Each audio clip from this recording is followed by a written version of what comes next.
Okay class, उसके बाद आपका है ये MS वर्ड। ठीक है, MS वर्ड का लेआउट कुछ इस तरह का होता है। ठीक है, ये MS वर्ड तो आपको क्लास में सारी क्लास को ही करवाया था, एक्सेल और उसका ही थोड़ा था।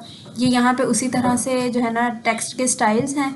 यहाँ पे फ़ॉन्ट का साइज़ है, जो भी आप साइज़ रखना चाहते हैं ये आप बोल्ड कर सकते हैं। ये इटैलिक यानी कि थोड़े से जो है ना वो टिल्ट करके वर्ड्स आएंगे। जैसे हम लोग यहाँ पे कोई पैराग्राफ लिखते हैं,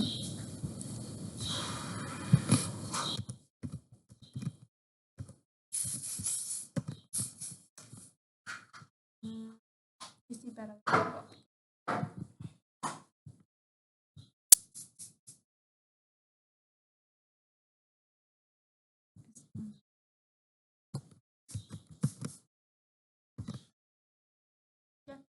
अच्छा, यहाँ पे हम लोगों ने ये पैराग्राफ लिख लिया, इसको थोड़ा सा हम लोग ऐसे मर्ज कर देते हैं। अच्छा, अब हम लोग क्या चाहते हैं कि ये पैराग्राफ का जो क्वेश्चन है ये बोल्ड हो जाए। ठीक है, और ये इटैलिक स्टाइल में भी लिखा हुआ हो। ठीक है, तो यहाँ से हम लोग जो है वो सिलेक्ट कर सकते हैं। अगर हम लोग इसको अंडरलाइन भी करना चाहते हैं तो फिर से हम क्या करेंगे, इस सारे को सिलेक्ट करेंगे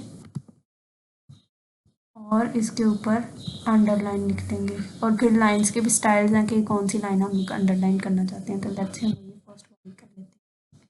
ठीक है, तो ये अंडरलाइन हो जाएगा।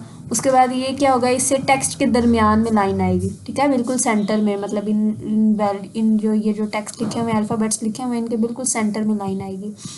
अब ये क्या है, ये बिनिथ द वैल्यू हमारे पास यहाँ पे क्या होगा कि ये वैल्यू आएगी। ठीक है, जैसे हम लोग ये 8 लिखा है, 8 के बाद अगर हम लोग इसको प्रेस करते हैं तो हम लोग फिर कोई वैल्यू लिखते हैं तो वो उसकी बेस में आएगी। सिर्फ वैल्यू नहीं, अगर हम लोग कोई जो है ना वर्ड भी लिखते हैं तो वो भी उसकी बेस में ही आएगा। जैसे ये 8 2 हो गया। ठीक है, उसके बाद हम लोग जो है एंटर करके इसको क्लिक करेंगे और उसके बाद हम लोग दोबारा से 8 लिख के अगर हम लोग उसके ऊपर लिखने चाहते हैं कोई वैल्यू तो हम लोग इसको सिलेक्ट करेंगे और यहाँ पे हमारे पास 8 का स्क्वायर आ जाएगा। ठीक है, ये इसलिए होता है। देन उसके बाद ये जो है ये मतलब आप एक एक पॉइंट करके अगर जो है ना टेक्स्ट के साइज़ को इंक्रीज़ करना चाहते हैं, जैसे मैंने इसको अगर इसको प्रेस करती हूँ तो ये टेक्स्ट का साइज़ डिक्रीज़ होगा। देखिए यहाँ पे 11 हो गया। अगर मैं इसको करती हूँ तो ये टेक्स्ट का साइज़ जो है ये 12 हो जाता है। ठीक है, मतलब एक एक पॉइंट करके अगर आप इसको इंक्रीज़ या डिक्रीज़ करना चाहते हैं तो आप लोग इसको भी यूज़ कर सकते हैं। अदरवाइज़ अगर आप इस एरो को क्लिक करेंगे तो आपके पास सारे के सारे साइजेज़ आ जाएंगे, जो भी आप जो है ना इसके ऊपर इम्प्लीमेंट कर सकते हैं। ठीक है, देन ये हमारे पास क्या है कि हम लोग जो है ना अपर केस में लिखना चाहते हैं, सेंटेंस केस में लिखना चाहते हैं। सेंटेंस केस में क्या होगा कि पहले वाला कैरेक्टर जो है वो कैपिटल होगा, उसके बाद जो है वो स्मॉल लेटर में आएंगे। सारे का सारा लोअर केस में लिखना चाहते हैं, सारे का सारा अपर केस में लिखना चाहते हैं। कैपिटलाइज ईच वर्ड, यानी कि हर वर्ड का हर जो लेटर है, हर वर्ड है उसका पहला जो लेटर होगा वो कैपिटल होगा और उसके बाद जो है ना वो स्मॉल होंगे। ठीक है, ओके जी। उसके बाद हमारे पास ये कुछ जो है ना ये वर्ड आर्ट्स हैं। ठीक है, जैसे हम लोग किसी भी इसी को हम लोग अगर सिलेक्ट करके इसके ऊपर कोई भी आर्ट अप्लाई करते हैं तो हमारा वो इस तरह से आ जाएगा। ठीक है, अब वो तो साइज़ इंक्रीज है ना, इसलिए आपको थोड़ा सा ये देखें इसके नीचे थोड़ा सा इसका शेडो आ रहा है। ठीक है, उसके अलावा भी अगर हम लोग कोई अप्लाई करते हैं तो वो यहाँ पे अप्लाई हो जाएगा। ठीक है, देन हमारे पास ये मार्कर है और मार्कर की कुछ जो है ना उसके अंदर कलर्स भी हैं। उसके बाद ये हमारे पास टेक्स्ट का कलर है, टेक्स्ट का जो भी हम लोग कलर रखना चाहते हैं। जैसे हम लोग इसको सिलेक्ट करके अगर इसका कलर जो है वो हम लोग येलोइश करते हैं तो देखिए वो सारे का सारा येलो हो जाएगा। ठीक है, अच्छा, क्लियर और फॉर्मेटिंग, इसका मतलब ये है कि आप जितनी भी आपने इस टेक्स्ट के ऊपर फॉर्मेटिंग किया उस सारे के सारे को वो क्लियर कर दे, तो ये हम लोग फिलहाल नहीं करेंगे। ठीक है, उसके बाद ये अलाइनमेंट है। अलाइनमेंट के बारे में मैंने आपको क्लास में बताया था। जैसे ये सारे का सारा अभी लेफ्ट साइड पे अलाइंड है और हम लोग अगर इसको सेंटर में करेंगे तो ये सारे का सारा सेंटर में हो जाएगा। अभी क्योंकि हमारा कर्सर इसके अंदर था तो इसलिए इसको इसने सेंटर में कर दिया। अगर हम लोग इसको सारे को सिलेक्ट करके सेंटर में करते हैं तो ये सारे का सारा सेंटर में हो जाएगा। अगर इसको राइट साइड पे करते हैं तो ये राइट साइड भी हो जाएगा। अगर हम लोग इसको जस्टिफाई कर देते हैं तो ये सारे का सारा जो है इक्वल ही हो जाएगा, यानी कि लेफ्ट साइड से भी राइट साइड से भी इक्वल इसकी साइड से जो है ना वो जगह बचेगी। ठीक है, उसके बाद ये हमारी जो है ये लाइन स्पेसिंग है। लाइन स्पेसिंग से मुराद ये है कि ये जो दो लाइंस हैं इनके दरमियान कितनी स्पेस होगी। ठीक है, ये भी हम लोग यहाँ से सिलेक्ट कर सकते हैं। जैसे हम लोग यहाँ पे करते हैं 1.5 करते हैं तो ये देखें सारी लाइंस के दरमियान इक्वल स्पेस आ जाएगी। ठीक है, किसी भी लाइन में ये जो है ना वो स्पेस ज़्यादा नहीं होगी। ये हमारे पास कुछ बुलेट्स पॉइंट्स हैं, ठीक है। जैसे हम लोग यहाँ पे बुलेट्स लगा के, किसी भी किस्म के आप बुलेट्स लगाना चाहते हैं, लेट्स से हम लोग ये वाले ही लगा लेते हैं। हम लोग लिखते हैं जी एप्पल ऑरेंज, ठीक है। सॉरी, एंटर प्रेस करेंगे तो वो नेक्स्ट लाइन में जाएगा, ठीक है। तो ये हमारे पास बुलेट्स आ जाएंगे।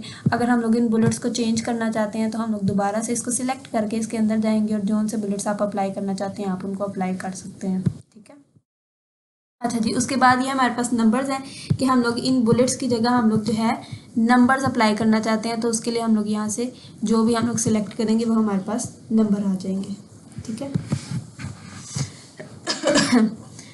अच्छा जी, उसके बाद ये हमारे पास पेंट है कि सारे का सारा हम लोग जो है ना जिसको हम लोगों ने सिलेक्ट किया हुआ है उसको हम लोग कलर करना चाहते हैं, तो ये हमारे पास उसके लिए पेंट वाला ऑप्शन भी है, ठीक है। उसके बाद आपका जो इंसर्ट टैब है, इंसर्ट टैब के अंदर सबसे पहले तो ये टेबल है। टेबल के बारे में मैंने आपको क्लास में बताया था कि अगर आपने टेबल इंसर्ट करना है तो आप क्या करेंगे, आप इस टेबल वाले टैब में जाएंगे और यहाँ से आपने जितनी रोज़ और जितनी कॉलम्स बनानी है उतनी आप सिलेक्ट कर लेंगे, ठीक है। तो वो आपका टेबल क्रिएट हो जाएगा। देन उसके बाद आप यहाँ पे टेबल के ऊपर कुछ डिफरेंट स्टाइल्स हैं, ये भी आप लोग अप्लाई कर सकते हैं टेबल की, उसी तरह जिस तरह MS एक्सेल के अंदर आप लोग जो है उसकी लेंथ और विड्थ चेंज कर सकते हैं, इसी तरह आप लोग यहाँ पे भी इसकी लेंथ और विड्थ चेंज कर सकते हैं, ठीक है। यहाँ से आप जो है टेबल का साइज़ भी इंक्रीज़ कर सकते हैं और उसकी लेंथ और विड्थ भी चेंज कर सकते हैं। जैसे ये हम लोगों ने इसकी विड्थ भी चेंज की है, सॉरी लेंथ चेंज की है। यहाँ से हम लोग कॉलम्स की विड्थ भी चेंज कर सकते हैं और उसके अलावा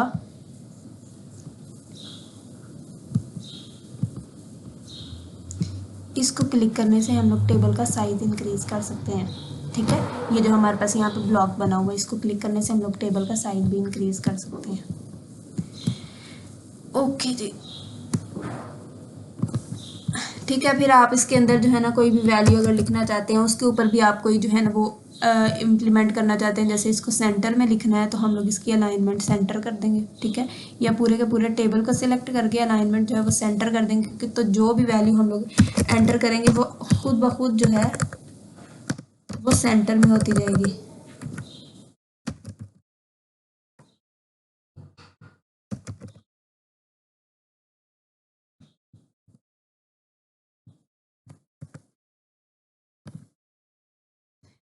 अच्छा, अब इंसर्ट टैब के अंदर यहाँ पे आपके पिक्चर्स हैं। अगर आप डिवाइस से कोई पिक्चर ऐड करना चाहते हैं तो वो भी आप कर सकते हैं। अगर आप ऑनलाइन कोई पिक्चर जो है वो ऐड करना चाहते हैं तो वो भी आप ऐड कर सकते हैं। अब उसको ऐड करने का मेथड क्या है कि आप लोग सिंपली यहाँ से पिक्चर वाले टैब में जाएंगे, दिस डिवाइस। अगर आपकी डिवाइस के अंदर कोई पिक्चर पड़ी हुई है तो आप लोग उस पिक्चर को सिलेक्ट कर सकते हैं। पता नहीं अभी यहाँ पे पिक्चर्स कोई हैं अभी कि नहीं।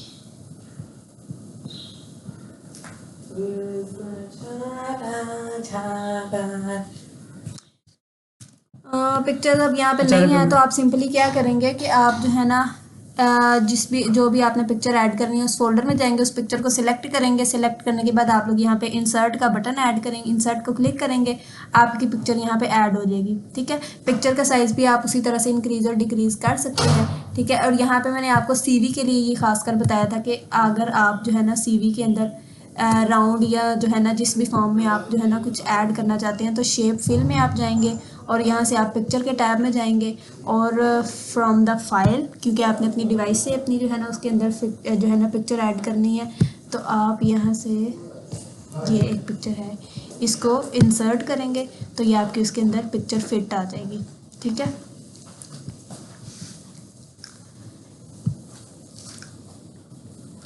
उसके बाद ये कुछ स्टाइल्स हैं कि आप लोग जो है ना अपने डॉक्यूमेंट के ऊपर कोई स्टाइल इम्प्लीमेंट करना चाहते हैं तो आप लोग यहाँ से कोई भी स्टाइल जो है वो पिक कर सकते हैं। इसको सिलेक्ट करके यहाँ से आप लोग कोई भी स्टाइल जो है वो पिक कर सकते हैं, तो आपका उस स्टाइल का जो है वो डॉक्यूमेंट हो जाएगा, ठीक है। उसके बाद आपका ये कुछ लेआउट है। लेआउट में ये आपके मार्जिन्स हैं। मार्जिन्स आपको नॉर्मली रखने की ज़रूरत है। ओरिएंटेशन भी आपने पोर्ट्रेट ही रखनी है। लैंडस्केप आपने तब करनी है जब आपको जो है ना मतलब हमारे पास दो ही होते एक तो ये वाली मतलब जो नीचे वाली पोजीशन है, एक होती है ये हॉरिजॉन्टल पोजीशन होती है। तो ये ओरिएंटेशन आपने तब भी चेंज करनी है जब आपको ज़रूरत पड़े, वैसे आपको इसमें ज़रूरत नहीं पड़ेगी। साइज़ इसमें आपने जो है ना, अगर आपने लेटर लिखना है तो आप ये वाला साइज़ रखेंगे, ठीक है। उसके अलावा आपको ये इसकी A4 की ज़रूरत पड़ेगी जब आप लोगों ने जो है ना वो CV क्रिएट करनी होती है, क्योंकि आपकी CV एग्जैक्टली एक पेज के ऊपर A4 के पेज के ऊपर पूरी आनी चाहिए। तो यहाँ से आप लोग A4 सिलेक्ट करते हैं।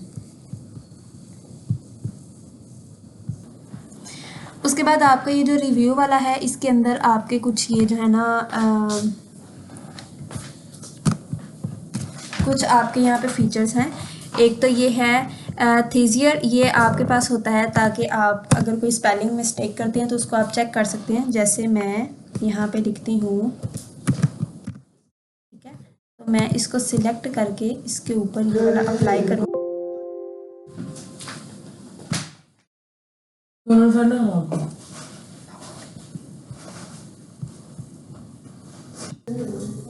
अच्छा, यहाँ पे जो है ना इसको ऑफ किया हुआ है। वैसे ये मैंने आपको क्लास में करके दिखाया था कि रिव्यू वाले में अगर आप इसके ऊपर क्लिक करें, यहाँ पे रिकमेंडेशन दे देता है कि 3-4 रिकमेंडेशन इसके रेलिवेंट आपको देगा कि आप कौन सा वर्ड ऐड करना चाहते हैं, ठीक है। वहाँ से आप लोग उसको सिलेक्ट कर सकते हैं। उसके बाद ये वर्ड काउंट का जो है, ये आप उसको सिलेक्ट करके वर्ड काउंट पे अगर क्लिक करते हैं तो वो आपको बता देगा कि इसके अंदर पेज एक है, वर्ड भी एक है, करेक्टर्स इसके अंदर विद नो स्पेस 4 है, करेक्टर विद स्पेस 4 है, पैराग्राफ एक है, लाइन एक है। मतलब ये मैंने क्योंकि सिर्फ बुक को सिलेक्ट किया हुआ है तो ये सिर्फ उसका बता रहा है, ठीक है, कि एक ही पेज है, एक ही वर्ड है, उसके करेक्टर्स हैं 4 विद नो स्पेस और विद स्पेस भी 4 हैं, और उसके बाद जो है पैराग्राफ भी एक है और लाइन भी एक है, ठीक है। ये आपको पूरे पेज का नहीं बता रहा, सिर्फ वो वर्ड काउंट बता रहा है, उसके अंदर जो है ना वर्ड जो है उसके बारे में बता रहा है।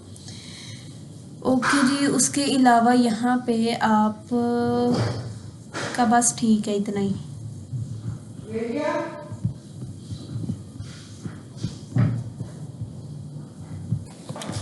नेक्स्ट आपका ये पावर पॉइंट है। अच्छा, अब यहाँ पे ये जो है ना पावर पॉइंट, इसको जो है वो प्रेजेंटेशंस क्रिएट करने के लिए बनाया जाता है, यूज़ किया जाता है। ये मैं आपको कल क्लास में करवाऊँगी, थक गई हूँ ना इसलिए।